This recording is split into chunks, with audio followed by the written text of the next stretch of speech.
Bangunan ini tidak pernah dirancang untuk menakutkan, tapi manusia yang mengisinya meninggalkan sesuatu yang tidak pernah benar-benar pergi. Di balik pintu-pintu tinggi itu, ada teriakan yang dulu tidak boleh keluar, ada langkah kaki yang tidak pernah pulang. Dan jika kamu berdiri sendirian di tengah lorongnya, kamu mungkin tidak melihat apa-apa, tapi tubuhmu akan tahu. Ada sejarah yang terlalu berat untuk dilupakan. Hari ini kita tidak akan membahas hantu, kita akan membuka arsip yang jarang dibicarakan. Ini adalah kisah tentang Lawang Sewu. Dan kenapa bangunan ini terasa berbeda? Bahkan sebelum kamu tahu sejarahnya, tahun ke-1904, pemerintah kolonial Belanda membangun kantor untuk perusahaan kereta api mereka. Nederlands-Indische Spoorweg Maatschappij. Bangunan ini bukan rumah, bukan istana, bukan benteng. Ini adalah pusat kendali transportasi terbesar pada masanya. Arsitekturnya modern, ventilasinya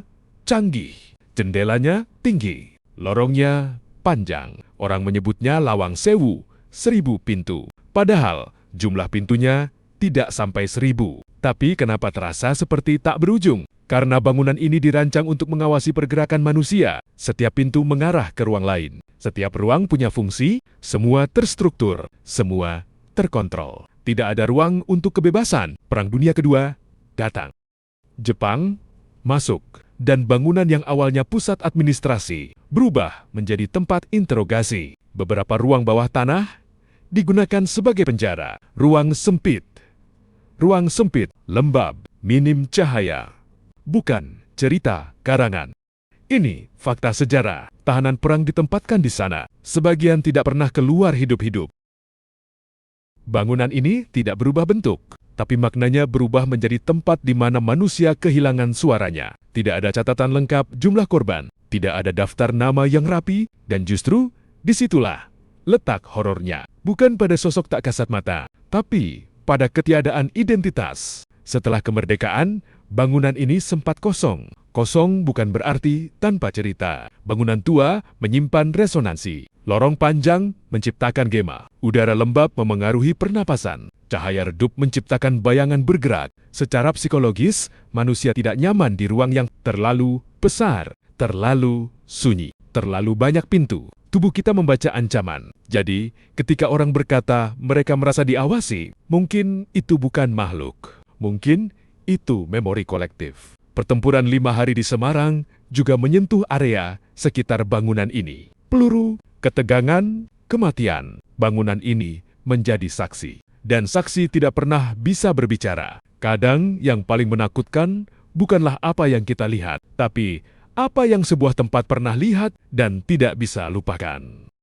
Kenapa banyak pengunjung merasa merinding? Mari kita pecah secara ilmiah. Lorong simetris panjang, otak sulit memperkirakan jarak, cahaya kontras tinggi, bayangan mudah terbentuk, suara langkah menggema terasa seperti ada yang mengikuti. Tambahkan pengetahuan bahwa tempat ini pernah menjadi penjara. Otak kita menyusun cerita sendiri, dan cerita itu terasa nyata. Horor terbesar bukan pada bangunannya, tapi pada imajinasi yang dipicu sejarahnya. Tidak ada bukti ilmiah tentang makhluk halus, tapi ada bukti sejarah tentang penderitaan. Dan mungkin yang kita rasakan bukan makhluk, tapi jejak emosi manusia. Bangunan bisa dipugar, cat bisa diperbarui, lampu bisa diganti. Tapi masa lalu tidak pernah benar-benar hilang. Lawang Sewu bukan angker karena hantu. Ia terasa berat karena pernah menyaksikan manusia saling melukai. Dan mungkin yang membuat kita merinding bukan karena ada yang berjalan di belakang kita, tapi karena sejarah berjalan bersama kita. Jika kamu berdiri di sana sendirian malam hari, yang kamu dengar